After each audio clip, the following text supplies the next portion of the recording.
Hey, campers and fans, this is Thom Mathews, and you're listening to the RockStop with Chris Contra. Welcome.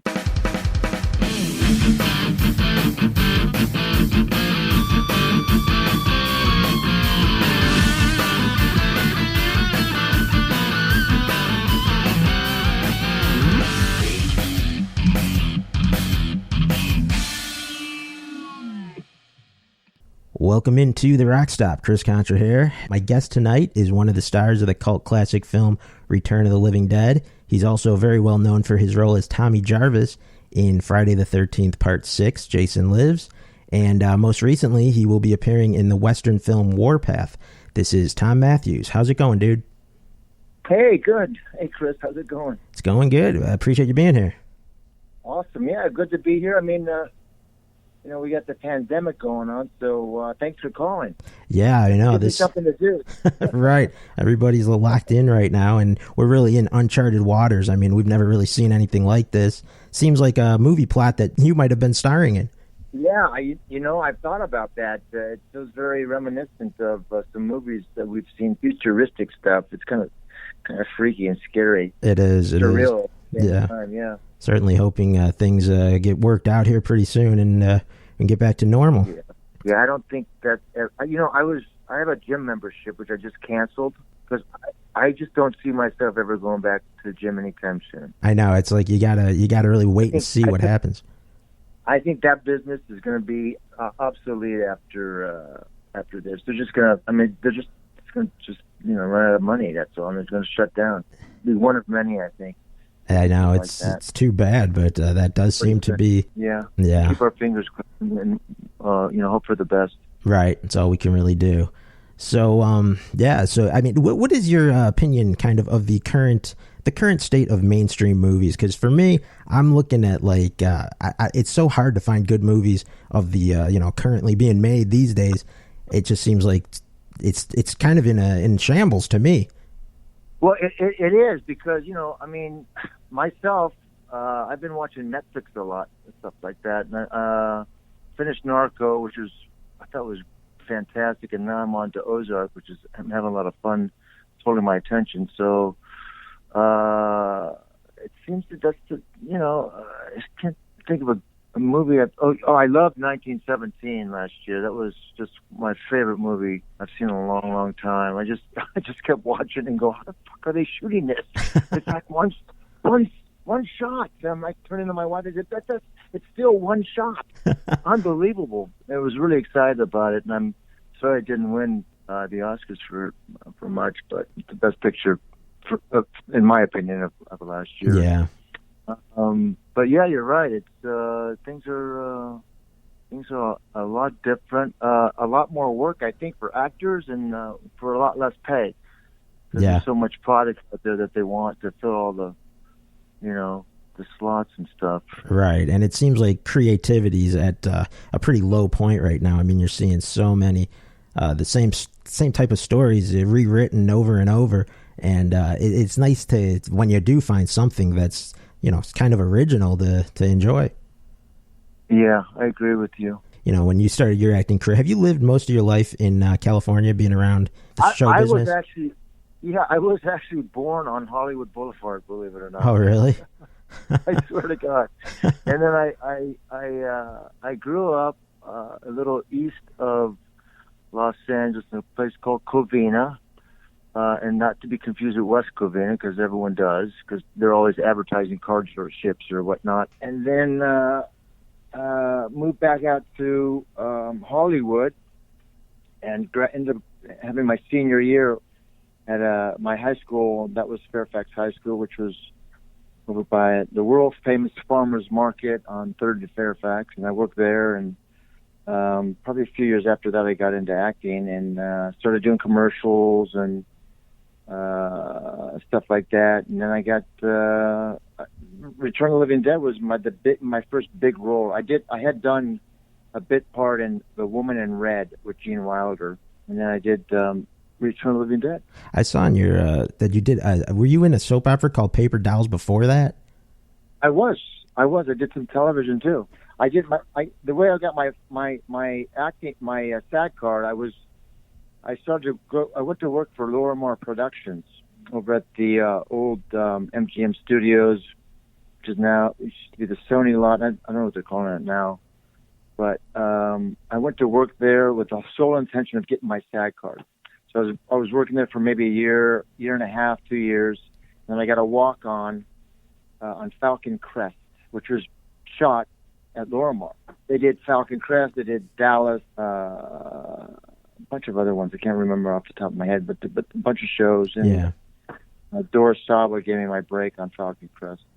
So you started kind of going from commercials to TV, and then eventually, came movies. Yeah, I did really well in doing commercials too. I got like every 10th one for like 3 years.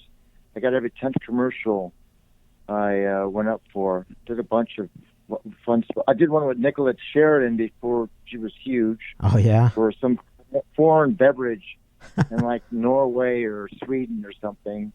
So I met her early on, and also did a Sprite commercial. No, was it Sprite? Sprite commercial? No, it wasn't Sprite. It was maybe Corona. Maybe it was a beer commercial with Kevin Sorbo. Oh wow!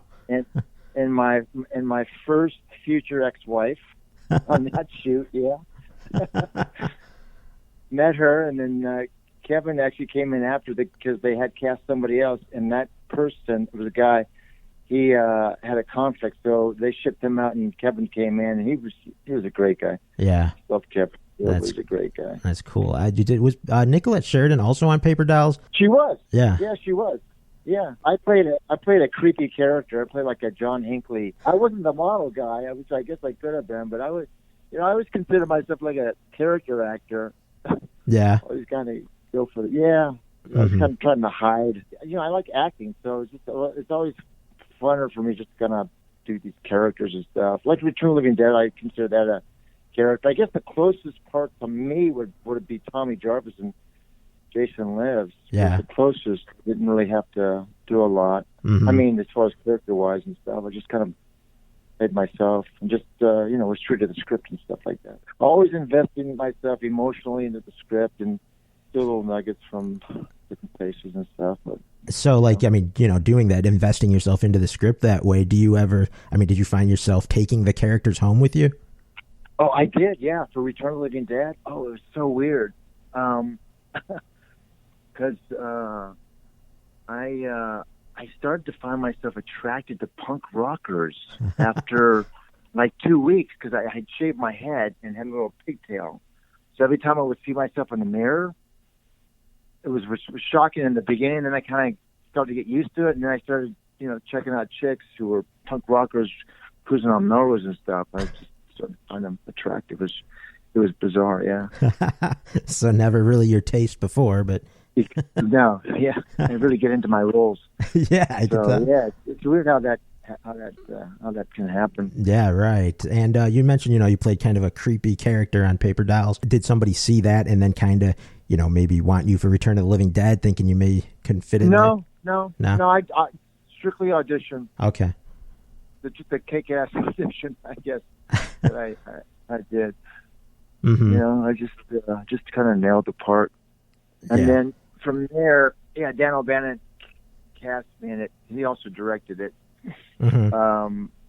But that was a weird story too. I went for the audition and they loved it, and then didn't hear anything for 9 months. Didn't even think about it. 9 months. Wow. 9 months. And then they call me back. I thought it was a callback.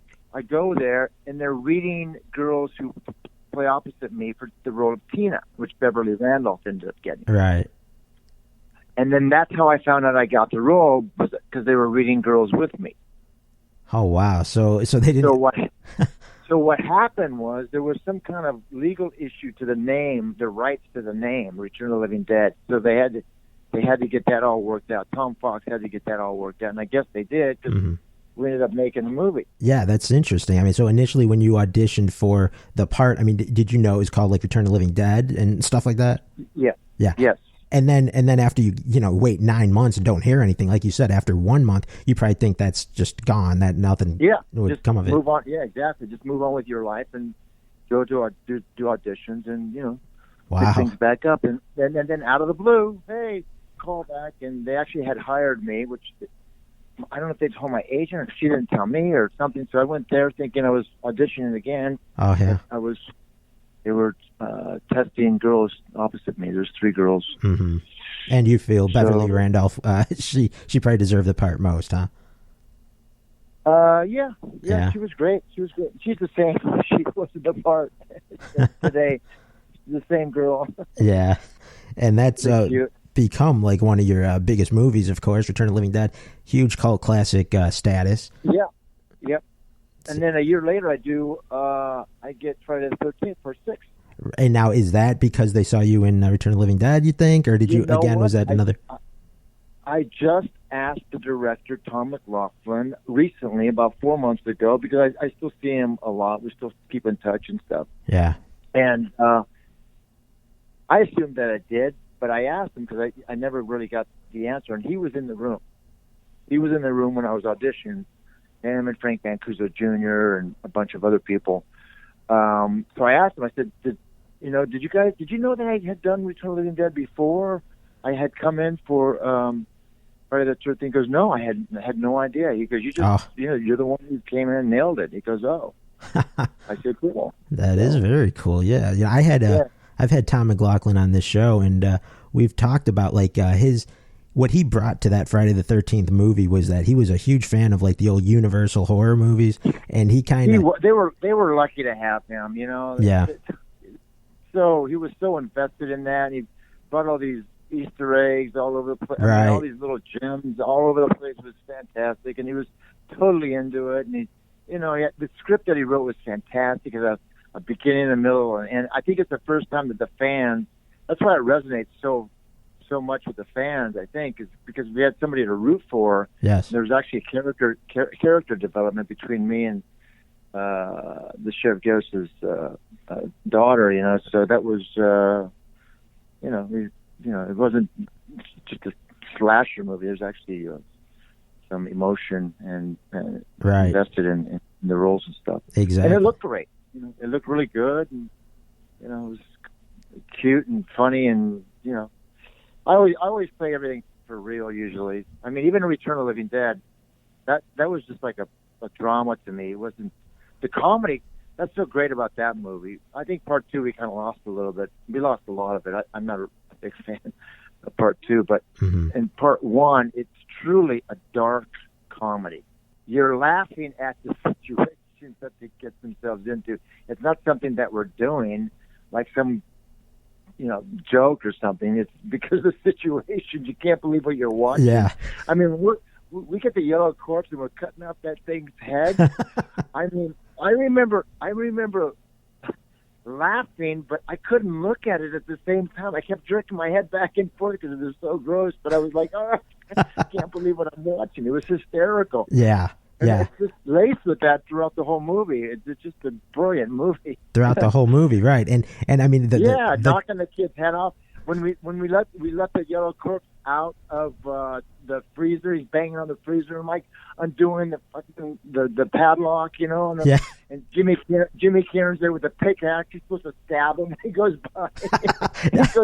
We let him out. He goes running by him, and he says, ah! He jumped on the boss clue. It's just so fucking funny. It was hysterical. I mean, that's what you call it, a dark comedy. I totally agree with that. I mean, that scene, totally dark comedy. Yeah, and the pace of the movie is outstanding. I mean, the start of you and James Karen. Oh, it's like a freight train. I mean, you can jump on that freight train and just watch at any point in the movie because it just goes.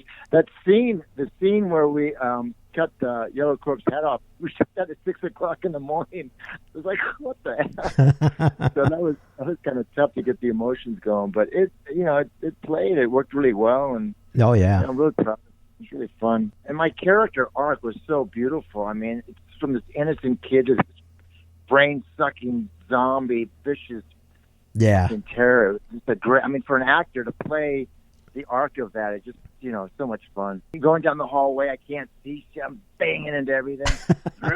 Tina, brain. And that line you do, as you mentioned, when you guys were cutting up the that yellow corpse there, when he says, Night of the Living Dead, he goes, it worked in the movie. Yeah, exactly. And then you say, "We killed the brain. We killed the fucking brain."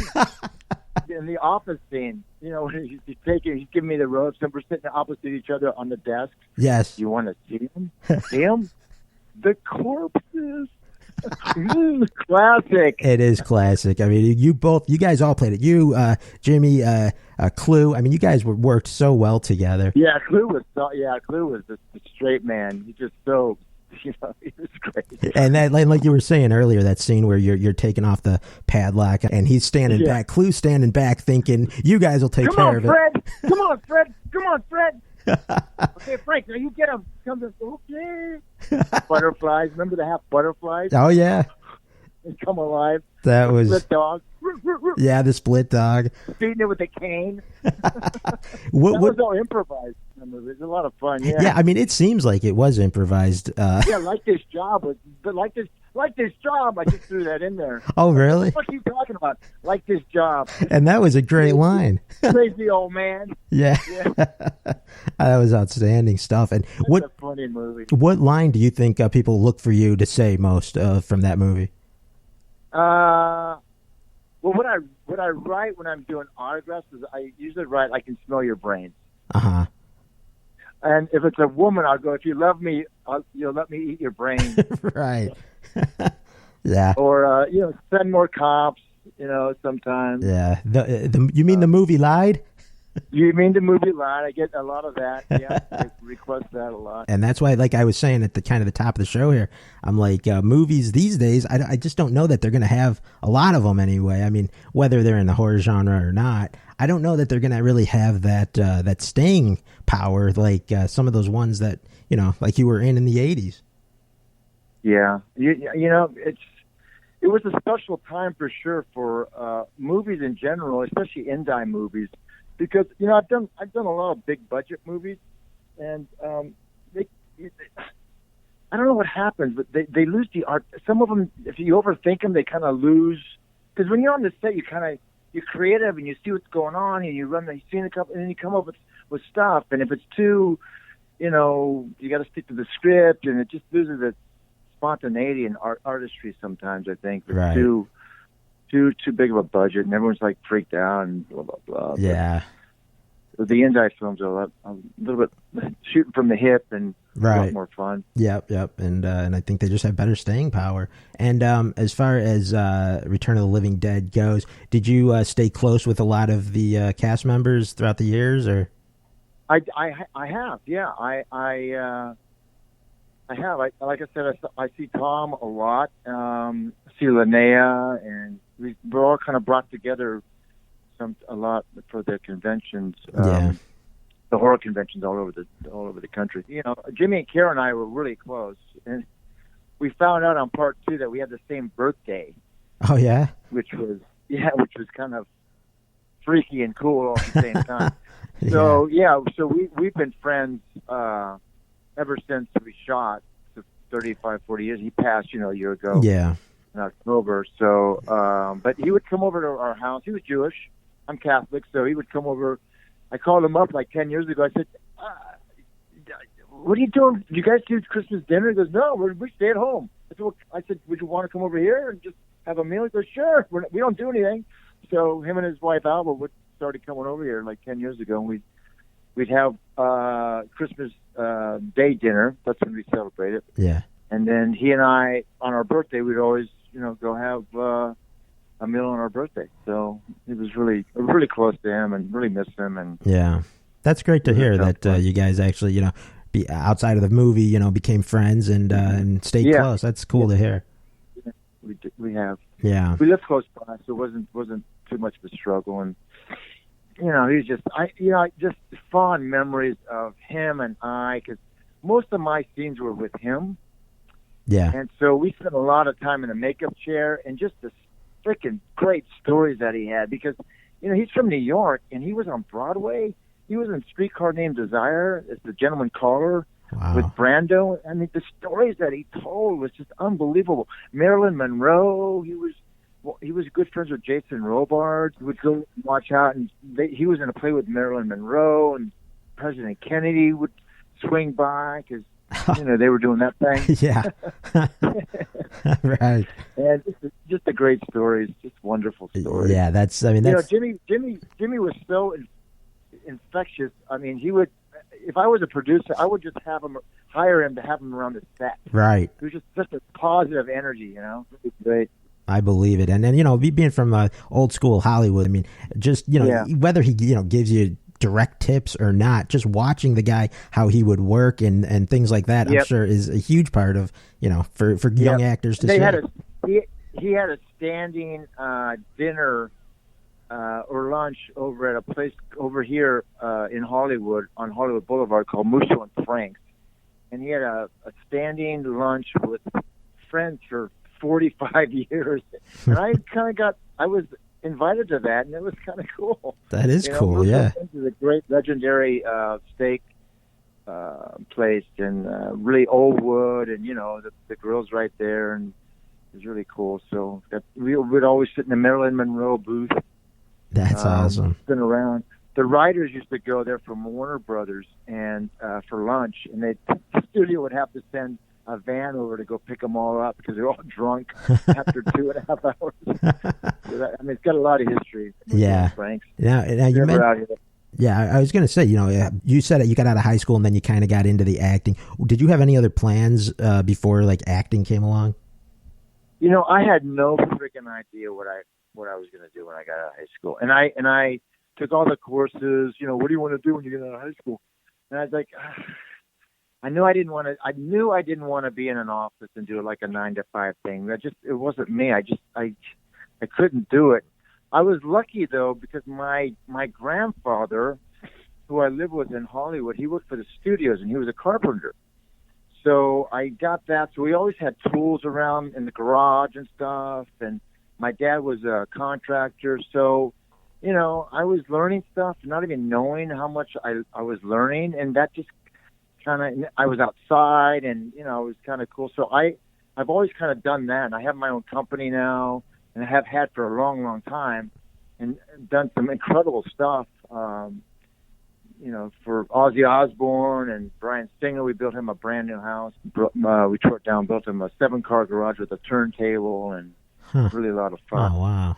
And and so it's really great clients. Like the Osbournes, when they were on MTV, we cast their daughter's fist in bronze and made them the front door hinges. Her fists. Sharon was really talented as far as design-wise.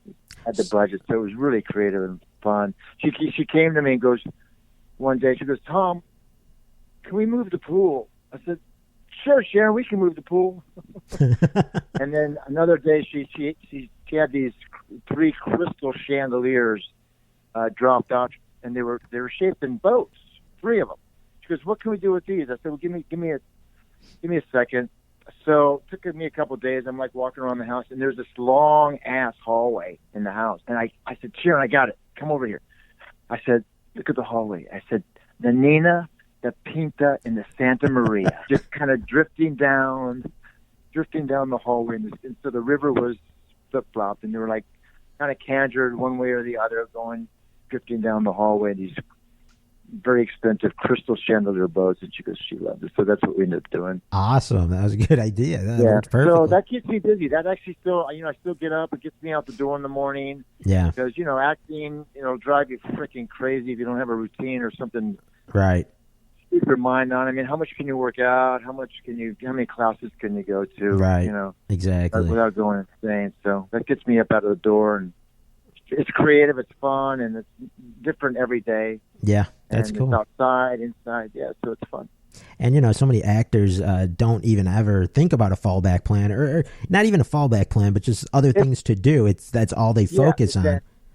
Exactly. Yeah. And they should. It'll keep them sane. Listen, I've seen and met hundreds, thousands of talented actors in classes and stuff, but you got to take care of business. You got to take care of getting fed and paying your rent and stuff like that, and then do the creative thing. It's I've always had my home base was my most important. If it was a tiny small apartment, I always kind of made it and kept it clean and functional, and because that's where I would recharge my batteries and stuff, and go out to the fucking jungle every day and just pound the pavement. Yeah, would always go back wherever it was. Got to have that mindset into knowing you got to get your priorities straight. And now, I mean, you've worked with a lot of people. Of course, you did those big movies, the ones that you're most known for, Return of the Living Dead and Friday the 13th. And, but I'm sure you've done a lot of other movies where you've run into plenty of prima donnas and, actors that were just, totally full of themselves and, terrible to work with. I mean, that's just Hollywood, right? Yeah. Yep. It's true. Hollywood attracts the most creative and artistic people, and also some of the worst people as well. I've always said you can be talented and an asshole and get away with it. You can't be untalented and an asshole and get away with it for very long. So after you became famous, did you notice what was the change in your life going into restaurants, getting recognized? I do character. I was early on even, so I was doing characters. So people look at me and okay. They can't pinpoint you. They couldn't pinpoint. It's like, yeah, you look like a brother. Yeah, a cousin. Yeah, I get that a lot. And then when Friday the 13th came out, because I looked more like myself. Yeah. Then, that for a year after, maybe 2 years after, and then just the staying power of it. It's just Thom did such a great job in the movie, and it just it's one of the fan favorites. And yeah. And they came out with the game. I'm in the game, And cool. I was going to say that game. They did a game. I haven't played it myself, but have you played it? I have played it. I got it for my son, and so I played it when it first came out, and I actually became myself. You can't choose to be me. You can't choose to be Tommy Jarvis. Sorry, you have to you either a camper or you're Jason. So if you're a camper and you die and you continue to watch and something happens, they pick up the radio for help. Then you have an opportunity to be Tommy Jarvis. Oh, okay. Of one of the people who are still waiting around. I see. So I have the shotgun and stuff like that. I didn't know that. I said, "Why the fuck can I pull me? Pick me." And then I was just waiting around watching the game, and then I became Tommy Jarvis. Yeah. And then so I'm running around doing my thing, and then I got killed or something, or Jason beat me up or something. And then I did it a couple other times, and then another time I became Tommy Jarvis, and some other fucking camper killed me. I was like, what the fuck? I didn't even know that was possible. I thought Jason was the only one killing. I was pissed off. And I called Gun Media. I said, this is not right. And so they stopped that from happening. Yeah. Now, are you the only character from the series that's in the game? No. Shelley. How's his name? Oh, from part 3? Larry Zender's in it. He actually lives right down the street from me. He lives about 10 minutes away from me. Oh, wow. And I found out I went to high school with his wife. Oh, really? I just found that out recently. Yeah, that's kind of a small world. Yeah, I was a senior and she was a freshman. I think didn't really know her. She knew of me. Yeah, I was a senior and she was a freshman. That's all. Were you a popular kid in school? No, I went to 3 different high schools, so I didn't get a chance. If I was popular, I didn't know about it. So no athletics. You weren't in any teams or anything. Yeah, no. We just moved around a lot. My mom and dad were getting divorced, and just a lot of flux in the family and stuff. Yeah. So ended up in Hollywood, living with my grandmother, with my younger brother, and ended up going to Fairfax High School. Yeah, that was in 75, 76. Graduated 76. Yeah. Talking about the that game, previews I've seen of the Friday the 13th game is your character wearing that coat. That's how you're so recognizable from the Friday the 13th 6. So right. was that a coat they gave you on set, or did you bring it? You know what? I think that was my coat actually. It was so long ago, but I used to wear Levi's all the time, and I had that jacket. So, Oh, wow. yeah. So I think I may have brought it in, and they liked it. Friday the 13th was great too. The opening sequence is one of my favorites. And Ron Palillo, yeah, he who you guys may know from Welcome Back, Cotter's Horseshack. Yeah, I was a fan of Welcome Back, Carter. So it was a lot of fun for me to meet him and get a chance to work with him. So.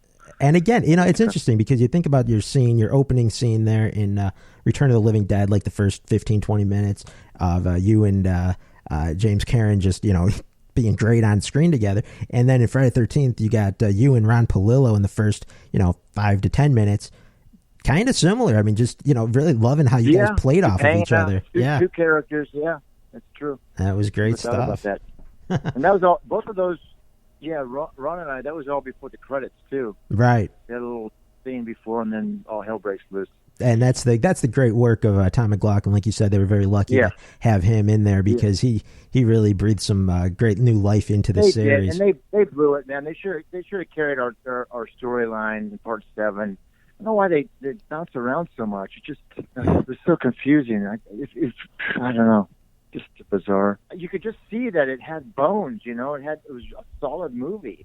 Right. You just think you would want to continue that idea, director, and continue the characters. Jason, they put the hockey mask on so they can get a stunt guy, and they don't have to keep the other thing though. But Paramount owned the franchise, and it was considered like the redheaded stepchild. Yeah. It was like, making money, but it's a horror movie. They didn't really. They were kind of almost embarrassed by it, right. That they had it, but they couldn't deny it, and they had the rights in the franchise, and because it kept making money. But yeah, Tom. I mean, it was this whole thing. The producers that said, he asked him if he could make it kind of funny. He goes, yeah, but just don't make Jason funny. And he goes, yeah, I can do that. So he just kind of did his own thing, which was great. It was, right. It worked so well. And then after that, whatever was popular that year, they tried to, 3D and then in space and whatever was going on. But whatever the big budgeted films were, right, blockbusters, they were making a lot of money. They tried to kind of scabbed off of that or try to duplicate that a little bit. Kane was in all of this. Hey, have you ever seen you should Google it, the Arsenio Hall show where he's interviewing? I have seen that, yeah. And he just sits there the whole time. Hysterical. He just stares at him, yeah. Go right now and Google it. It's so fucking funny. It just cracks me up. And the thing is, Arsenio Hall is not a great interviewer, in my opinion. And the fact that he's sitting there working with, Kane Hodder, I think he was promoting like part 8 or something at the time. Yeah. And right. It was very funny. So funny. Everyone has to watch it. It's so funny. Yeah. Now you didn't. And then. Yeah, go ahead. Yeah. No, I was just going to say, and then we got the game, and then I just did Never Hike Alone. That was a kind of a freak, the fan film, which has 1.3 million, maybe 0.4 views on YouTube right now. Yeah, and that was hugely successful and a lot of fun. Vincent DeSanto did a great job, and got Tommy Jarvis back into the swing of things. And we just wrapped up Never Hike in the Snow, which is the prequel to Never Hike Alone, and then we're going to do Never Hike Again probably at the end of this year. You mentioned Warpath. I did Warpath, which was a Western. The trailer can be seen on YouTube, and then I also did Killer Therapy, which was written and directed by the executive producer of Never Hike Alone. So you got some horrors in there. You got you returned to the role of Tommy Jarvis. Well, they wanted more. They wanted their Friday fix. Right. But I did want to ask you, after you did part 6 and, after it was released and everything, did you think there was a chance that you would come back for the 7th film?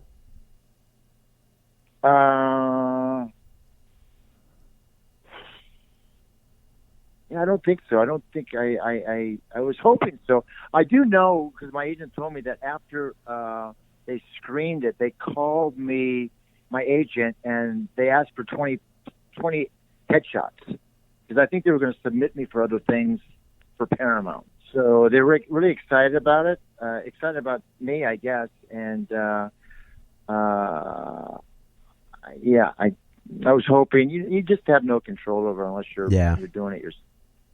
Right. You know, I think they missed it by, like I said, not continuing the storyline. Yeah, right. And it was going well too, with the perfect nemesis. And Corey Feldman started the Tommy Jarvis character, and then he did. So what did you think? I mean, did you? I'm sure you checked out those movies 4 and 5. I got the part, and then I said, well, I better do my research. So I watched 1 through 5, and all great. And then I got up to 5, and I thought, oh, fuck, what did I get myself into? Because I saw a lot of breasts, T-shirts, and stuff like that. I said, oh, Jesus Christ. No, this is not right. So I was really kind of scared. I called my agent and said, what have we done? He goes, no, it's not going to be anything like this. I said, okay. So John Shepard did a great job as Tommy Jarvis. It's just the movie on the whole I was kind of, a little scared by it. The director's background and all that stuff. Yeah, I'd heard about that. It kind of came across for me without even knowing any of that. Mm-hmm. I found that all out after that. I thought it was like it's like a porno. And I was like, oh, what the fuck is that? What is that? Yeah, you could just tell. And then I find out the guy had a history. I've never met him. I'm sure he's a great guy, and nothing bad. But it did at the time. It did scare me. Mm-hmm. I've seen it recently, and I don't remember having the same reaction as I did then because I guess I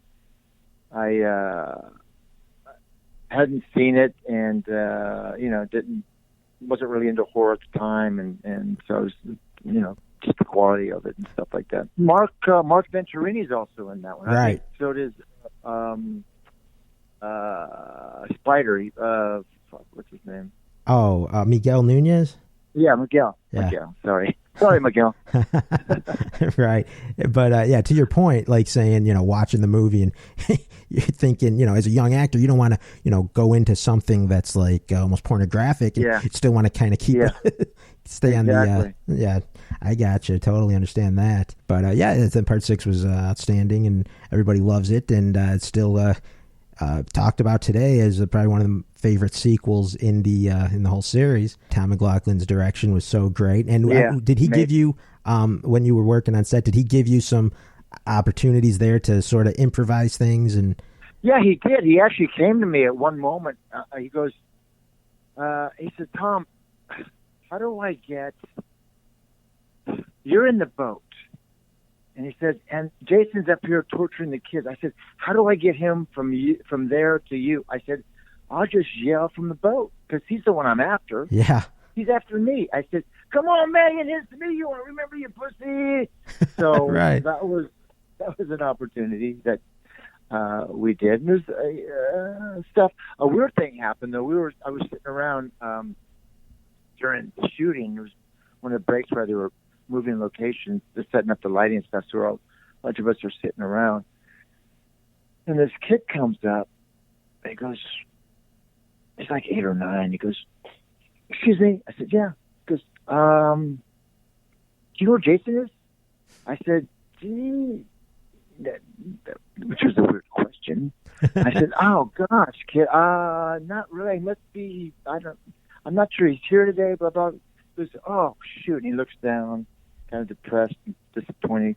And he looks back up and goes, well, if you see him, can you tell him I'm going to leave my window open so he can come and kill me tonight? I said, yeah, I'll do that. See ya. Oh, wow. They got into it. This was one of the campers that was in the movie? No, just a kid. Oh. I don't know how he even got on the her we were shooting. And we didn't shoot under, maybe, I don't even know how he got there. Because we were shooting under a different name, Aladdin Sane, the David Bowie album. Just to kind of hide it. The kid was an insider. He somehow knew this was Friday the 13th. He's heard about it, something. He heard screaming. maybe saw Jason walking. I don't know. Yeah, that's funny. And that movie had a great soundtrack. Alice Cooper, of course. It did. It really did. Yeah. I just recently met him too at one of the horror conventions. Oh yeah. Went up and introduced myself, and he's like, "Huh? Who are you?" How cute. Yeah, I mean, he was a nice guy. Yeah. He was a nice guy. But yeah, that movie had a great soundtrack, and so did Return of the Living Dead. SSQ and the Cramps. A lot of cool music on those for punk fans, I guess. Yeah, for Return of the Living Dead, really helped the movie along. I mean, it really fed into it. It was really great. Yeah, definitely. Is that? I mean, what kind of music do you like? I grew up listening to Bad Company and Led Zeppelin and Journey. Yeah. Foreigner. I remember going to a concert at Anaheim Stadium. It's a baseball field. Right. They would have concerts there, and they had Peter Frampton there. And opening for Peter Frampton was my favorite song from Gary Wright called Dream Weaver. Oh, yeah. So he comes on, and he starts singing the song. There's a one-hit wonder. He had one song that made any kind of noise at all.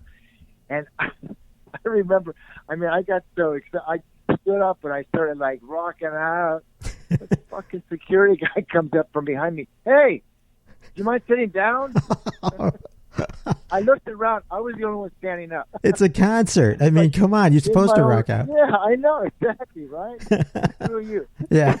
But I also went to the California Jam, which was that was my first concert that I went to.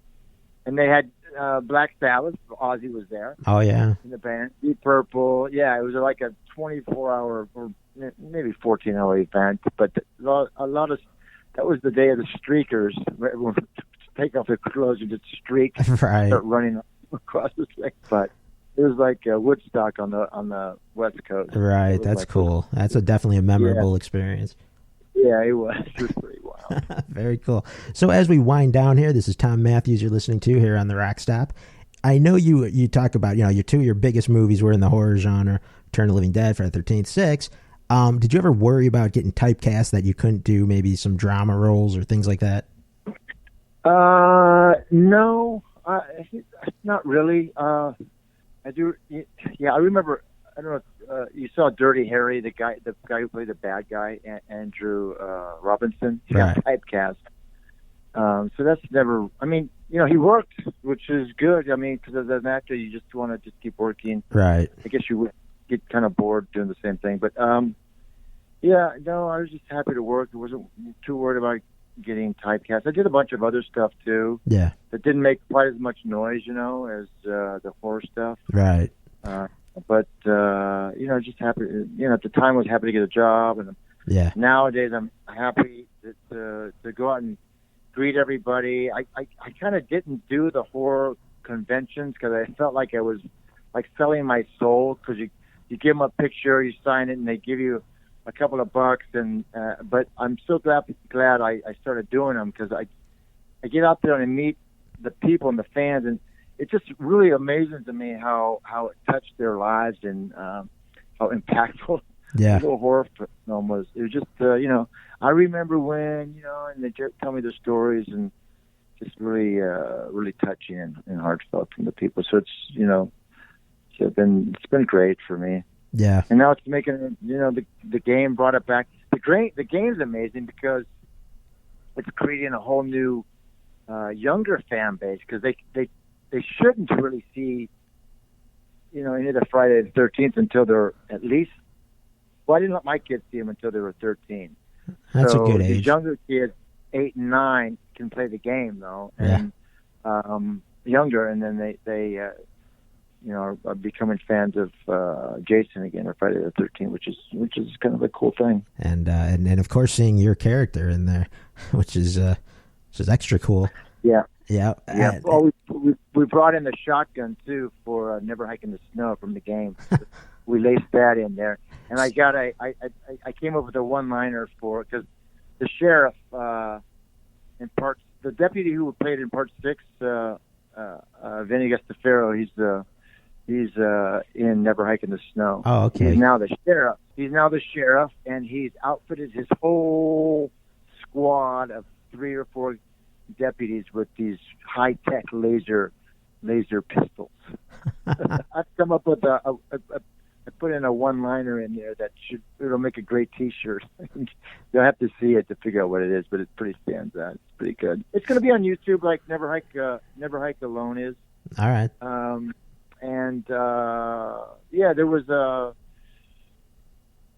There was Indigo Go-Go page and doubled the money of what he was asking to make it, so that was good. Yeah, and it'll help fund some of the future ones, and just really, Vincent's doing a great job. He's got a lot of merch and a lot of different perks and stuff like that, and so we're kind of just keeping it going. Hopefully, we're talking to Warner Brothers, maybe doing some kind of series or something like I said. For everyone seems to want content, like 30 minutes or 45 minutes content, little snippets of stuff, so they can air them and then sell them easier. So that's what they're talking about doing. Yeah, who knows what's going to happen? We'll keep our fingers crossed. Yeah, right. Good luck with that. And then you mentioned, I just want to say here, the movie Warpath, which is not in the horror genre. It's kind of a throwback Western film. So was that the first time you did a movie like that? Yes, first time I did a movie like that. We shot that outside of Detroit, and a lot of fun, cowboys and Indians, and it's my first on-screen singing, which, as I told you earlier, I was trying to get out of because I didn't want to sing, and I told the director, I said, I don't sing, and I said, you don't want me singing. He goes, no, it's very important for the character. So I said, well, okay. So we ended up shot. It turned out pretty good. I was real happy with it. And what it said in the script, it said what he lacks in talent, he makes up for enthusiasm when he's singing. So I kind of played it that way. Yeah. When you see it, I'm not sure if it's in the trailer. You can see the trailer on YouTube. Yeah. Under Warpath. Josh Becker's the director. He's out of Detroit. And he's good friends with Sam Raimi and Bill Campbell, and all those guys went to college together. So Ted's in the movie. Ted's in the Western. Oh, yeah? Ted Raimi, yeah. Yeah, it was a lot of fun. Was hanging out with him, took some stills and stuff. And then before that, I did Killer Therapy, Barry J, as I was mentioning. That's the hardcore horror film. Twisted. It always scares me when these guys write these scripts, just, because Barry's the nicest guy. He's like the sweetest guy in the world. And then you read what his mind comes up with. Yeah, it's like, what the, dude, what happens after 9 o'clock at night with you? Right. How long were the shooting processes for some of these movies? The Western my part was 3 weeks. I think the overall shoot of that was 4.5 weeks of actual physical principal photography. And then Killer Therapy was about the same, Yeah. I had a lot of scenes for the 3 weeks that I was in Detroit. So, I worked almost every day, and then Killer Therapy I was on and off because I played the lead characters, the kid who's he needs therapy, so we put him in therapy is my wife and I. Yeah. And it turns out that the therapists weren't the nice one. Right. One molests him, one gives him electric shock therapy. Oh, man. Kind of messes him up. So when he gets older, he goes back and does the same thing to them. Oh. He does the electric shock therapy to the woman by putting jumper cables. Oh, wow. Yeah, on her head. Yikes. And shoves it in her eye socket. So pretty. The fans will love that. Yeah, pretty hardcore for the fans there. Yeah, it's pretty gruesome. And then finally here, you mentioned, you weren't, you star in a lot of horror movies. You're very popular in the genre. But you said, you're not a huge fan of, watching many. What are some of your favorite movies? Well, I've always liked, I did like It recently, and I did like The Godfather. It's one of my favorite movies. Oh, yeah. Part 2 is even better than Part 1. I agree. Yeah. It was really, really, so that I'm kind of more like that. I enjoy watching those movies. I enjoy the acting of those movies, and that's how I kind of always approach my stuff. I don't really go for the tongue-in-cheek stuff. It's just, right. Doesn't go with all the airplane movies. While they're funny, I wouldn't, Not your style. Yeah, not really my style. So, yeah. And then I love Zombieland when it came out. It was so fun.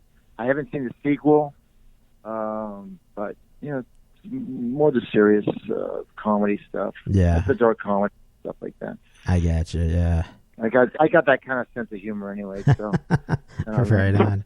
Stuff that way. Did you ever have an audition? Like, did you ever want to get in a movie that it just didn't work out, but you could have really seen yourself? I did. Several of them. Yeah. I did Return of the Living Dead. I went and met Oliver Stone for Platoon. Oh, wow. Yeah, he was cutting.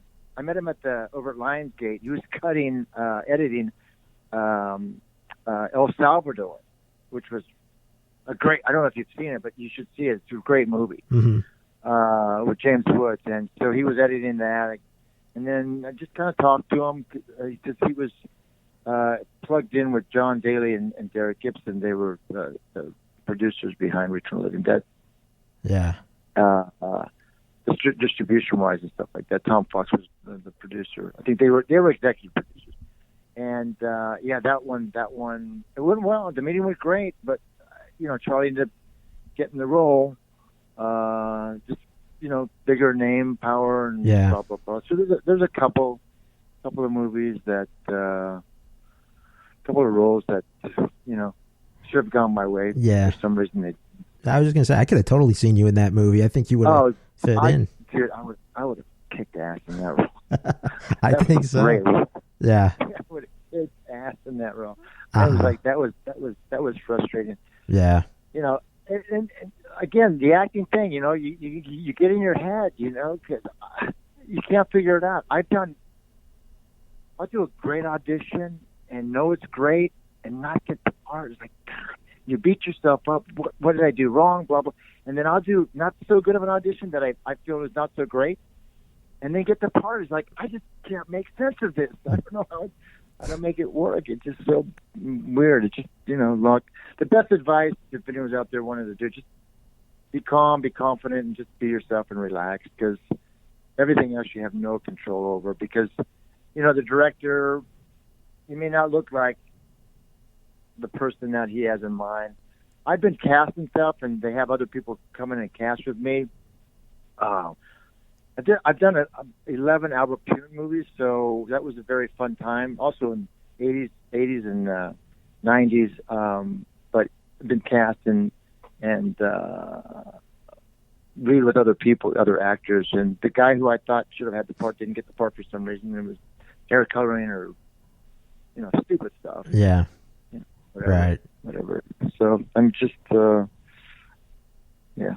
But no, that's good advice. I mean, things are going to fall into place. Like you're not going to land every role, but certainly the roles you've landed are definitely memorable, and people love them. So, and the auditions too. You make, if you go in and do a good job, and because this happened several times to me, people who were in the room during my auditions, years later they would come and they said, I was the writer in the room, or I was the producer, because you were the best one in the room. I don't know why they didn't give it to you. I said, well, thanks for telling me that now.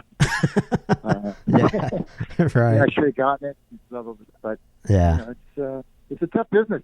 Right. For sure. Definitely is. From the lowly actors to the executive producers, it's a tough business. Tough business and unpredictable and all that stuff in between. Unpredictable. And the thing that I like about it the most is probably 3% of the whole process, and that is doing the scene. If you look at a movie, you can look at any movie. As an actor, I would look at a movie and go, oh, that's the audition scene. I could always tell which was the audition scene. It's always moving the story along one way or the other. You're dropping something off. But if it's the meat and potatoes of the movie, the dialogue, then that's the audition scene for the actors. You can always tell. So that's the part I miss, when you get lost in the role and you just, everything else just falls away except between you and the other character. and you guys are just going back and forth, and nothing else exists. But 40 people behind the camera, or the environment, whatever. You're just kind of locked into a zone, and yeah, that's when it's at its best.